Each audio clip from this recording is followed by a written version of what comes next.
love you. And I want to see other people too. Did you just hear this from your boyfriend or girlfriend? Or are you thinking about asking this question, but you don't know how to start? Okay, don't worry, because in this video, I'm going to go over all of the basics of opening your relationships, and I'm going to get into the 5 big things that you need to ask yourself and your partner before you start. Question number 1 is, are we doing this separate or are we doing this together? So, options for doing this together could be, first, having a 3-way. So an example from pop culture about this is the famous Zoolander scene where Ben Stiller and Owen Wilson have a sexy threesome with the leading lady. And at this point, it's just sexual. There's really no emotional ties. So you would do this with your significant. Another way that you could do this together is you could have a love triangle where you both date the same person. So from the movie Savages, there is a love triangle happening. I'm gonna be real, I've never actually seen the movie Savages. I just know that there's a love triangle in it where there are 3 people who all date one another. So that's a way that you can be together. The third way is by swinging.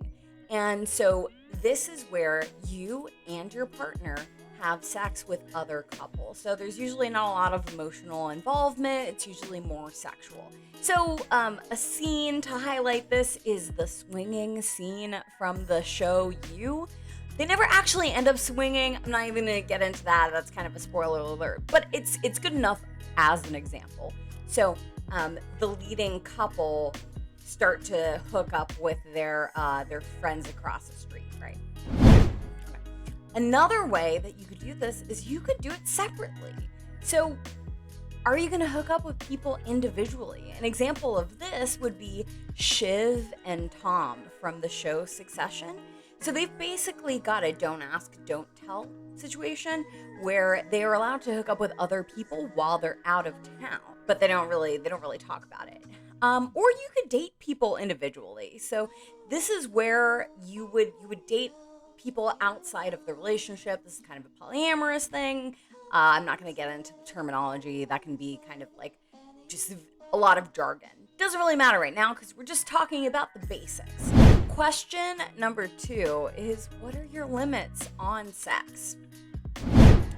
So, can you sleep with other people, or are you only opening your boundaries emotionally? So it could be that you're allowed to have emotional attachments with other people, but you're not allowed to hook up with them sexually. Potentially, right? Or, if sex is allowed, what are the parameters on intimacy?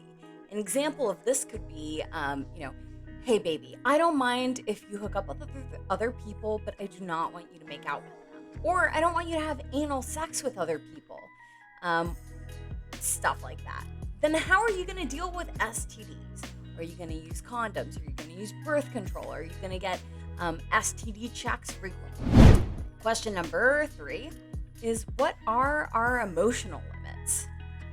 So, how much do you want to know about what's going on? So again, back to the Tom and Shiv example, they really didn't want to know anything about their other person hooking up with someone else.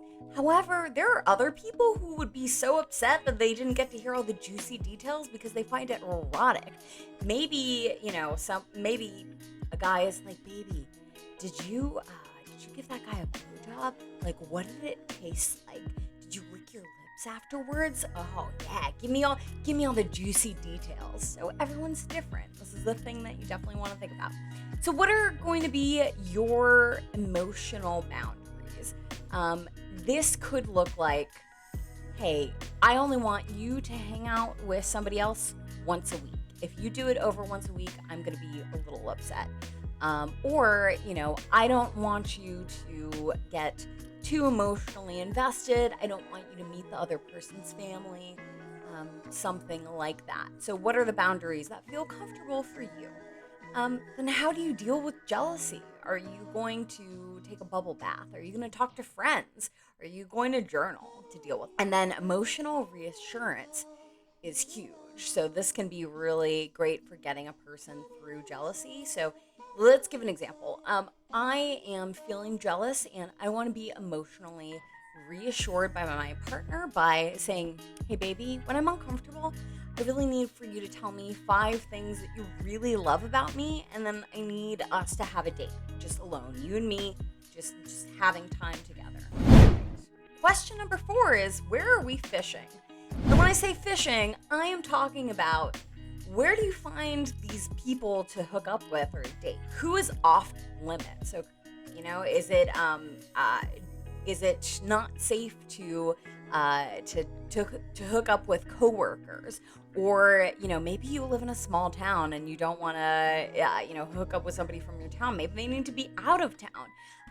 Maybe someone who's fair game is, like a secondary friend, not a best friend. So get clear about who is okay and who is not okay.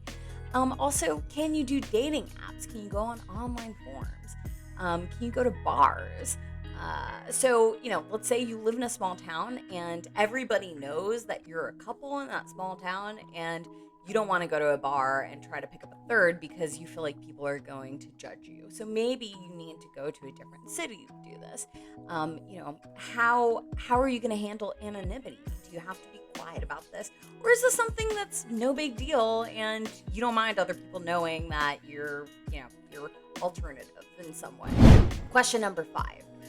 How is this going to affect us financially? So if you were used to spending a certain amount of money from only dating or having sex with one person, how is it going to change the dynamic once you're adding more people into the mix? So just kind of talk about, how much is allotted for dates and things like that. Monogamy has rules also. So this might seem like it's a lot of things to negotiate. It might seem like too much, honestly, but monogamy has rules and things that you have to negotiate. So for example, some couples say that porn is cheating, and so they draw the line around that. Some couples say that texting is cheating. Some people say that doing lunch with someone of the opposite sex is cheating, right? So they have to negotiate as well, but it just becomes, you just have more to negotiate when you have an open. All right, I'm Caitlin, and I am a sex and relationship coach. I make YouTube videos around sex education frequently. If you like them, please subscribe. I also have a fun Pornhub channel. You can follow me at My Sex Coach, and I'm also at My Sex Coach on Twitter and Instagram.